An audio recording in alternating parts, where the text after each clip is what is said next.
ओम सभी परीक्षाओं के लिए सामान्य ज्ञान की श्रृंखला में आपका स्वागत है। आप सब जुड़े रहें। पहला प्रश्न बहुत ही सरल है। जापान की मुद्रा का क्या नाम है?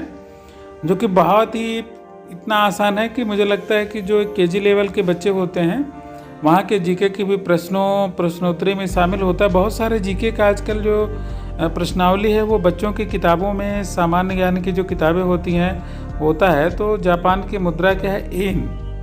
तो जापानी एन ऐसा करके एक शॉर्ट फॉर्म आप बना सकते हैं, वो आपको हमेशा याद रहेगा ताकि आपको भूले नहीं। दूसरा देखिए, इसी लेवल का प्रश्न है, हंगरी की राजधानी कहाँ पर है? तो हंगरी की राजधानी कहाँ है? और ये है विश्व युद्ध के समय में भी बड़ा चर्चित रहा है, क्योंकि विश्व युद्ध का जो प्रारंभ हुआ उसमें इसका नाम आता है। तो हंगरी की राजधानी है बुडापेस्ट। इस नाम को आप सब याद रखें, हंगरी की। और हंगरी बहुत ही सुंदर देश है, वहाँ के लोग और सारी चीज़ें बहुत ही खूबसूरत हैं। अगला, चीन की मुद्रा का क्या नाम है? चीन आजकल बहुत ही चर्चित है और अपना जो निर्यात है वो भारत में भी इसका बहुत ज़्यादा है और विश्व में भी एक उभरता हुआ नाम चीन का है आप आजकल के देशों में। तो आपको बताना इसकी मुद्रा क्या है। युआन, चीन की मुद्रा है युआन। आपने डॉलर और दूसरे देश की मुद्राओं का नाम सुना होगा, लेकिन चीन की मुद्रा याद रखिए, युआन चीन की मुद्रा है। पंचतंत्र, जो कि विश्व की नीतिपरक कहानियों में सर्वश्रेष्ठ पुस्तक मानी जाती है और विश्व के अधिकांश भाषाओं में इसका अनुवाद भी हो चुका है। तो पंचतंत्र किसने लिखा है? और मूलतः यह संस्कृत में लिखा गया है।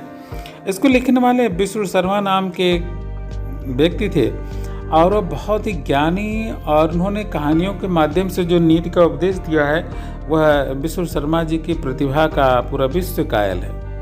क्यूबा की राजधानी कहाँ पर है? क्यूबा अमेरिका के बगल के एक छोटा सा देश है जिसने अमेरिका के सामने कभी अपने घुटने नहीं टेके और लाख प्रतिबंधों के बावजूद भी विकास करता रहा। तो उस देश की राजधानी का नाम आपको बताना है, हवाना। तो क्यूबा की राजधानी है हवाना। आप बहुत ही अच्छा नाम है, आप इसे याद रखिए।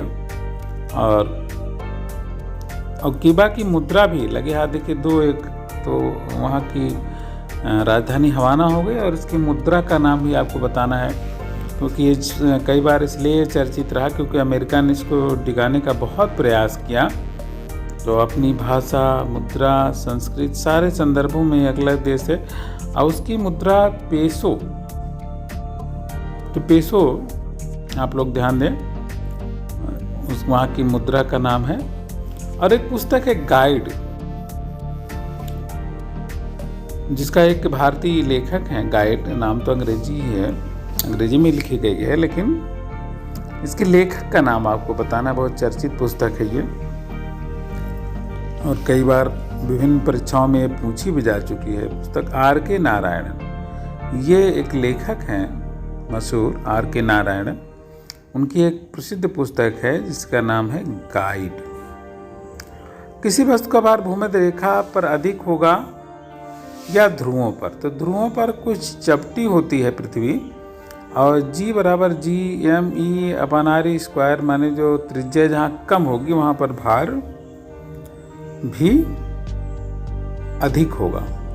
तो ध्रुवों पर भार अधिक होगा क्योंकि वहाँ पर पृथ्वी की त्रिज्या जो है वो चपटी होने से G का मान ज़्यादा होगा, जिससे भार बढ़ जाएगा। रघुवंश नामक महाकाव्य किसने लिखा है?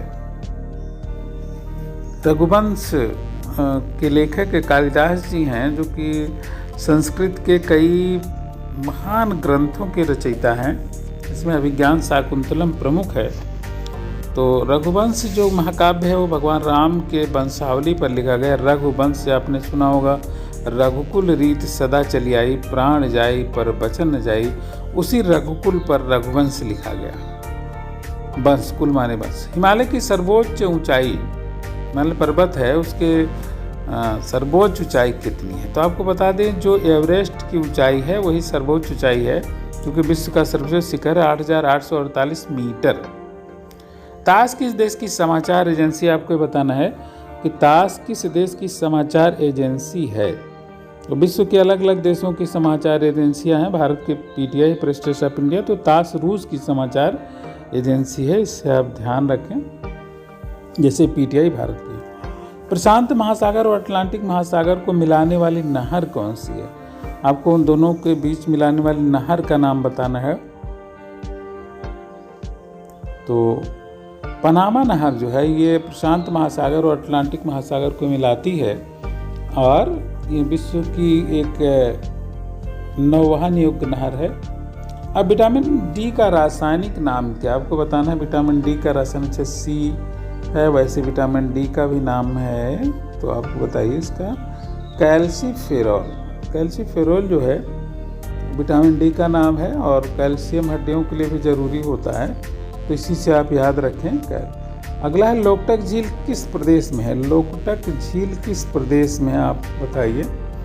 तो यह एक ऐसी विचित्र झील है जो मणिपुर में है, लोकटक झील, और अपनी सुंदरता के लिए और कई मामलों में यह प्रसिद्ध है, फूलों के लिए। भारत में स्थानीय शासन का जनक किस अंग्रेज शासक को जाता है?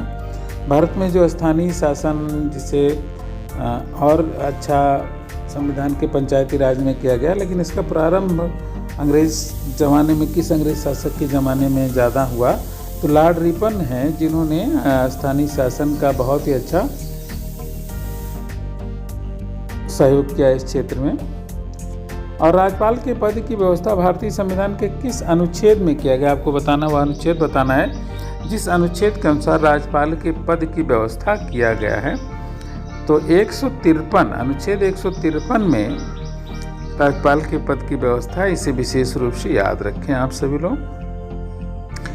और भारतीय सर्वोच्च न्यायालय के गठन का प्रावधान संविधान के किस अनुच्छेद में है? किस अनुच्छेद के अनुसार भारतीय सर्वोच्च न्यायालय का गठन किया गया, आपको ये बताना है। यह 124 1 to 4 माने 124वें अनुच्छेद में सर्वोच्च न्यायालय के गठन का प्रावधान है। और ताजे पानी की विश्व की सबसे बड़ी झील कौन सी है? ताजे पानी की विशेष रूप से याद रखना आपको। ताजे पानी की जो झील है वो सुपीरियर झील है, जो कि यूनाइटेड स्टेट्स ऑफ अमेरिका, संयुक्त राज्य अमेरिका में है सुपीरियर झील, तो इसे याद रखना है। और पंपास घास के मैदान किस देश में पाए जाते हैं? तो पंपास घास के मैदान अर्जेंटीना, जो कि साउथ अमेरिका का एक देश है, वहाँ पर पाए जाते हैं, अर्जेंटीना में पंपास घास के मैदान, तो इसे याद रखें। और विश्व के किस देश से भूमध्य रेखा और मकर रेखा दोनों गुजरती? विश्व का एकमात्र एक ऐसा देश है जिसके अंदर होकर के भूमध्य रेखा और मकर रेखा, तो ब्राज़ील है, क्योंकि ब्राज़ील दक्षिण अमेरिका का ही एक देश है और बहुत बड़ा है। इसके नाते आप इस चैनल को सब्सक्राइब करें और सभी दोस्तों